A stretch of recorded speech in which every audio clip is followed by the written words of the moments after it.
they have done is a fitting response.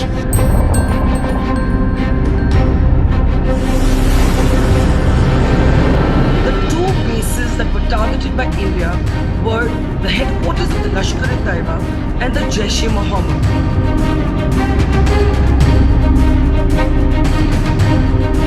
Pakistan state is a sponsor of terrorism. मैं ऐसा क्यों कह रहा हूँ? क्योंकि उन्होंने सभी इंटरनेशनल प्रोटोकॉल्स को इग्नोर करते हुए सिविलियंस पर एक बहुत ही कायराना हमला किया।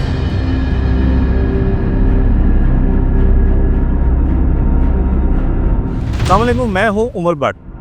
दोस्तों, ऐसा दिखाई देता है कि मोदी हुकूमत आने के बाद से इंडिया में हिंदुओं के अलावा किसी और मदद के लिए जगह नहीं बची। मुसलमानों की जानो माल के साथ साथ मसाजिद पर हमले रूटीन बन चुके हैं। यही हाल हिंदुस्तान में बसने वाली बाकी अक़लीतों का नज़र आता है।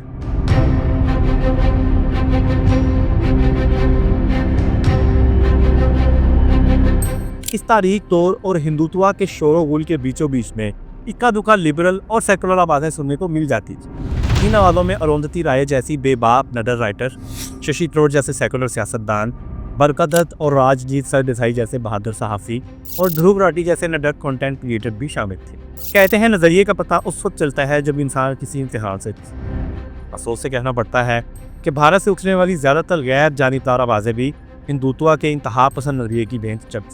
पाकिस्तान और भारत के दरमियान हालिया कशीदगी में ऐसे कई इंतहा पसंद चेहरे बेनकाब हुए हैं जो पहले लिबरल और सेकुलर होने का ढोंग रचाया करते थे। पाकिस्तान में भी इन शख्सियात के लाखों मदाह पाए जाते हैं। अफसोस से कहना पड़ता है कि हालिया कशीदगी के दौरान शशि थरूर, बरकत दत्त और ध्रुव राठी भी इंतहा पसंद हिंदू एजेंडे का हिस्सा नजर है।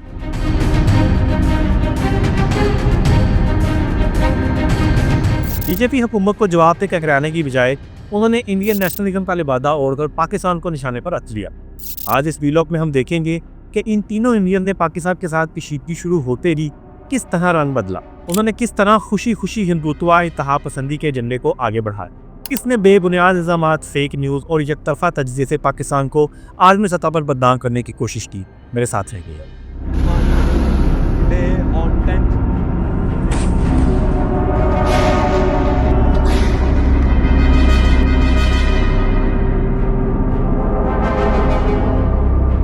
तो दोस्तों, सबसे पहले बात करते हैं शशि थरूर की। शशि का ताल्लुक भारत की जनूबी रियासत केरला के दारुल हुकूमत थिरुवनंतपुरम से है। वो गुज़िश्ता इलेक्शन में कांग्रेस पार्टी के टिकट पर इलेक्शन जीतकर लोकसभा यानी कौमी असम्बली के रुकन मुंतखब हुए। वो भारत के मकबूल सियासतदान हैं और एक्स पर इनके फॉलोअर्स की तादाद 84 लाख से बढ़ चुकी है। ज़्यादातर पाकिस्तानियों से इनका तारुफ 2006 में उस वक्त हुआ जब वो अक़वाम मुत्तहिदा के सेक्रेटरी जनरल की दौर में शामिल हुए। इंडिया से होने के बावजूद बहुत सारे पाकिस्तानियों की ख्वाहिश थी कि वे यूएन जनरल सेक्रेटरी बने। आखिरी राउंड में अमेरिका ने इनका नाम वीटो कर दिया और जनूबी कोरिया के बान की मून सेक्रेटरी जनरल बन गए। इस नतीजे से हिंदुस्तानियों के साथ बहुत सारे पाकिस्तानियों के दिल भी टूटे। इसके बाद इनकी मुश्किल अंग्रेजी रवानी से बोलने के क्लिप वायरल होना शुरू हो गए। ये अदा भी पाकिस्तानियों को भा गए। सोशल मीडिया पर अक्सर पाकिस्तानी इनके क्लिप्स के नीचे कमेंट करते पाए जाते हैं। कई मरतबा शशि इनका जवाब भी देते हैं। इनकी किताब British Empire in India an era of darkness, इन्होंने बरतानवी राज की धज्जियां उड़ाकर रख दी। पाकिस्तान में ब्रिटिश एम्पायर के तासीरीन में शामिल था, इसलिए ये किताब पाकिस्तान में भी बहुत पसंद की थी। अगर ये कहा जाए कि पाकिस्तानी इंडियन सियासतदानों में राहुल गांधी के बाद शशि थरूर को पसंद करते हैं तो ये बात गलत ना हो।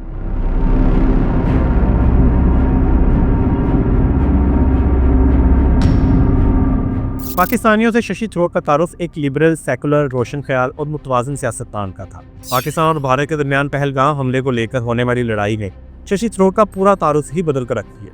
शशि थरूर हमला होते ही हिंदुत्व की तहा पसंद बोली बोलने लगे। अपने अखबारी कॉलम में उन्होंने पाकिस्तान में हमलों की भरपूर हमायत कर डाली। इंडिया ने पाकिस्तान के अंदर मिसाइल दाग कर मासूम शहरियों को कत्ल किया। शशि थरूर ने ट्वीट करके इसका जश्न मनाया।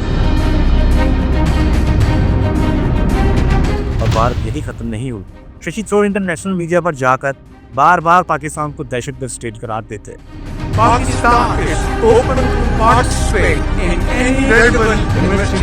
पाकिस्तान ने पहलगाम वाक़े की तहकीकात में शामिल होने की पेशकश की। शशि थरूर का जवाब सबको हैरान कर गया। इनका लबो लहजा किसी भी दहशतगर्द से कम न था। In the sense that they have attacked only identified terror bases and launch pads in a calibrated, measured basis. उन्होंने कहा, अगर हलाल मजीद खराब हुए तो पाकिस्तान में 12 से ज़्यादा खून बहे। Do not ask a murderer to investigate his own murders. If blood is going to flow, I'm sorry to say it will flow possibly more on their side than on ours.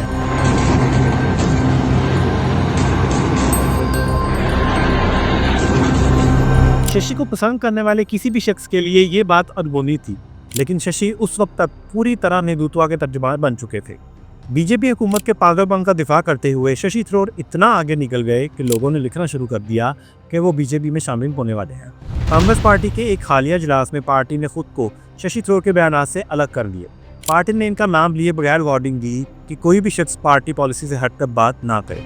Congress party Pahalgam में security की नाकामी पर मोदी हुकूमत को आड़े हाथों ले रही है, लेकिन शशि थरूर ने इस पर एक लफ्ज़ नहीं बोला। अमेरिकी सदर डोनाल्ड ट्रंप की जानिब से सीज फायर का ऐलान करने पर भी कांग्रेस ने मोदी को निशाने पर ले रखा है। शशि थरूर पार्टी पॉलिसी के खिलाफ सीज फायर का दिफा करते हुए नजर आ रहे थे। अब शशि थरूर ने बैरून मुल्क पाकिस्तानियों के खिलाफ प्रोपेगेंडा करने के लिए भी खुद को मोदी के सामने पेश कर दिया है। भारतीय हुकूमत मुख्तलिफ हुकूमती और अपोजिशन जमातों के नुमाइंदों पर मुश्तमिल एक बस दूसरे ममालिक भेज रही है। शशि थरूर को इस वक्त का सरबराह बनाया गया है। शशि थरूर मुख्तलिफ ममालिक को पाकिस्तान के साथ लड़ाई में भारत का मौक़िफ़ पेश है।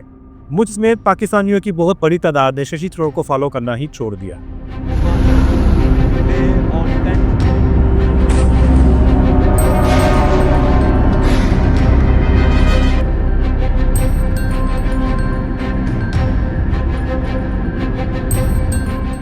चलिए अब देखते हैं कि पाक भारत कशीदगी ने नाम नहाद लिबरल भारतीय सहाफ़ियों को कैसे एक्सपोज किया।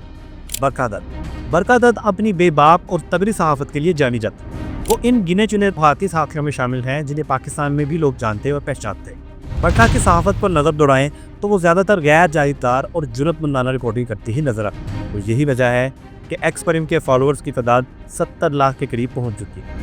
2020 में दिल्ली फसादात में इनकी रिपोर्टिंग को बहुत सराहा गया था। पिछला साल वो शंघाई तामुन तंजीम के इजलास की कवरेज करने के लिए पाकिस्तान आए। उन्होंने लाहौर में नवाज शरीफ और मरियम नवाज से मुलाकात भी की। हमें इन जैसे सहाफ़ियों से यही तवक्को रही है कि वो पाक भारत की कशीदगी और गलत फहमियाँ कम करने की कोशिश करेंगे, लेकिन अफसोस के साथ कहना पड़ता है कि पहलगाम वाक़े के बाद वो एक अलग ही रंग में नजर आए। गैर जानिबदार होने का नताब इनके चेहरे से ऐसा उतरा कि देखने वाले दंग रह गए। पहले तो इन्हें इस बात की बहुत तकलीफ हुई कि आदमी मीडिया पहलगाम हमले को इजली मिट क्यों नहीं करा रहा। इसके बाद इन्होंने पाकिस्तान के हमलों के बारे में फेक न्यूज़ फैलाना शुरू कर दिया। 8 नवंबर को रात 10:10 पर बरखा दत्त ने झूठी खबर ब्रेक की कि इंडिया ने पाकिस्तान का एक पायलट पकड़ लिया। साथ में उन्होंने झूठा दावा भी कर दिया कि पाकिस्तान के तमाम हमले नाकाम बनाए जा चुके हैं। इसके 1 घंटे बाद उन्होंने एक और फेक स्टोरी चला दी। इस मरतबा इनके फर्जी हमले का निशाना बना कराची पोर्ट। बरखा दत्त ने ट्वीट की कि इंडियन नेवी ने कराची पोर्ट पर बड़ा हमला कर दिया है। पाकिस्तान के हमलों से होने वाले नुकसान से तवज्जो हटाने के लिए बरखा दत्त मुसलसल फेक न्यूज़ फैलाती रही। 10 मई की शाम उन्होंने एक और फेक न्यूज़ दी कि पाकिस्तान ने गुरुद्वारों, मंदिरों और क्रिश्चियन स्कूलों को निशाना बनाया। भारत की अपनी फौज ने किसी पाकिस्तानी पायलट को पकड़ने की खबर ना दी और ना ही कराची पोर्ट पर हमला सामने आया। हाइपर नेशनलिज्म कहिए या पाकिस्तान दुश्मनी, बरखा दत्त हर हद पार कर गई। स्टोरीज बाउंस होती रही, लेकिन बरखा दत्त ने किसी एक स्टोरी को भी डिलीट नहीं किया, बल्कि जीत बनकर इन पर टटी रही। ये कोई पहला मौका नहीं था जब बरखा दत्त ने फेक न्यूज़ फैलाई। 2021 में फेक न्यूज़ फैलाने पर इनके खिलाफ मुकदमा भी दर्ज हो चुका है। इस मरतबा बरखा की कोशिशें सिर्फ फेक न्यूज़ तक महदूद ना रही। पाकिस्तान के हमले से भारतीय सेना के साथ बरखा दत्त भी बौखला गई। इस बौखलाहट में उन्होंने पाकिस्तान को एक्स पर बुरा भला कहना शुरू कर दिया। पीरिस मॉर्गन के शो में बरखा दत्त के पचकाना रवैये को बड़ी तनकीद का निशाना बनाया गया। पाकिस्तानियों को बरखा दत्त का असल चेहरा देखकर यकीन ही नहीं आता ये वही बरखा दत्त हैं जिन्हें वो जानते थे। Indian military to target their air bases. When their air bases took serious damage is when Pakistan dialed Indian officials here and asked for a ceasefire.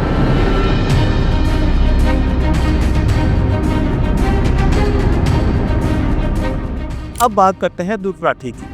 वो हिंदुस्तान से ताल्लुक़ रखने वाले सबसे बड़े यूट्यूबर समझे जाते हैं। यूट्यूब पर इनके सब्सक्राइबर्स की तादाद 2,86,00,000 से बढ़ चुकी है। पाकिस्तानियों की बहुत बड़ी तादाद भी ध्रुव राठी की फ़ैन रही। वो अक्सर बीजेपी की सियासत और इंतहा पसंदी पर तनकीद करते नजर आते हैं। अपने वीलॉग्स में वो 2 टर्म्स बार बार इस्तेमाल करते हैं, एक गोदी मीडिया और दूसरी अंत भगत। गोदी मीडिया से मुराद इंडियन मीडिया का वो बड़ा हिस्सा जो नरेंद्र मोदी का तर्जुमान बन चुका है और इनसे किसी किस्म का कोई सवाल नहीं करता। और अंत भगत से मुराद अंधे पैरोकार हैं, यानी अकल के अंधे वो लोग जो मोदी सरकार का कहा एक एक नस सच मान लेते हैं। ध्रुव राठी ने जब गिरने का फैसला किया तो वो गोदी मीडिया और अंधभक्तों से भी कई हद आगे निकल गए। ध्रुव राठी इस कदर गिर गए कि स्काई न्यूज़ पर ख्वाजा आसिफ के इंटरव्यू को भी तोड़ मरोड़ कर अपने हाथ में पेश कर। तो इस पर ख्वाजा आसिफ जवाब देते हैं कि 3 दशक यानी 30 सालों से ये गंदा काम हम करते आए हैं। इंटरव्यू का ये हिस्सा सुनने वाले ध्रुव राठी समेत सभी लोग जानते हैं कि ख्वाजा आसिफ अफगानिस्तान में अमेरिका की जंग लड़ने की तरफ इशारा कर रहे हैं, लेकिन ध्रुव राठी ने बददियानती का मुजाहरा करते हुए पाकिस्तान पर दहशतगर्दी का टैग लगा दिया।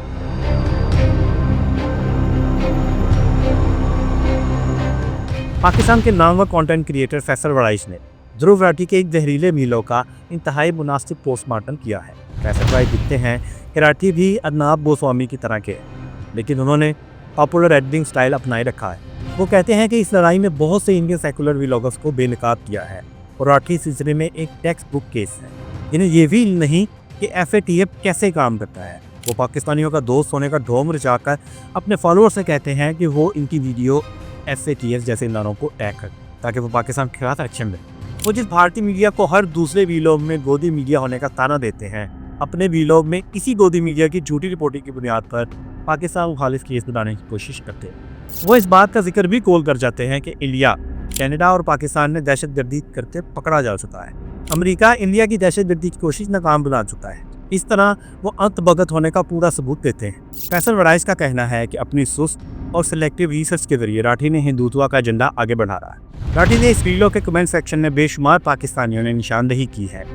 ऐसा ये तरफा वीडियो करके राठी ने अपने ही बनाए हुए असूलों की खिलाफवर्जी की। एक कमेंट ने राठी के इस वीडियो का पूरा मकसद खोल के सामने रख दिया है। इसमें लिखा गया है कि समझा करो भाई, इसने अपना अकाउंट भी तो चलाना है, कहीं इंडिया में ही ब्लॉक ना हो जाए। लेकिन ये वो राठी नहीं जिसे पाकिस्तानी जानते थे। शशि ब्रोर और बरखा दत्त के साथ राठी का बुत भी टूट गया और अफसोस से कहना पड़ता है कि मोदी के इंतहा पसंद नजरिए ने हिंदुस्तानी मुआशरे के हर तबके को अपनी लपेट में ले लिया।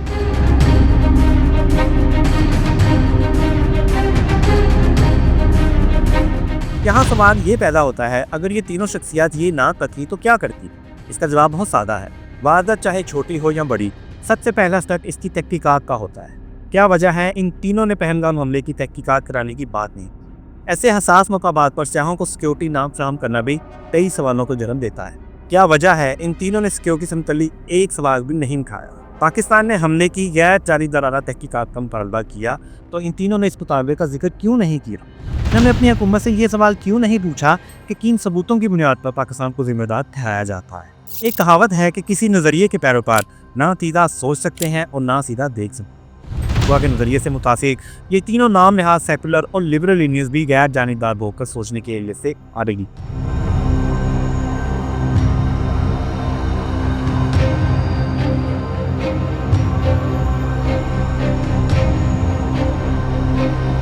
भी आपको आज का वीडियो पसंद आया हो। ऐसे मज़ीद वीडियोस देखने के लिए मेरा चैनल सब्सक्राइब करें और अपना बहुत ख्याल रखें। अल्लाह।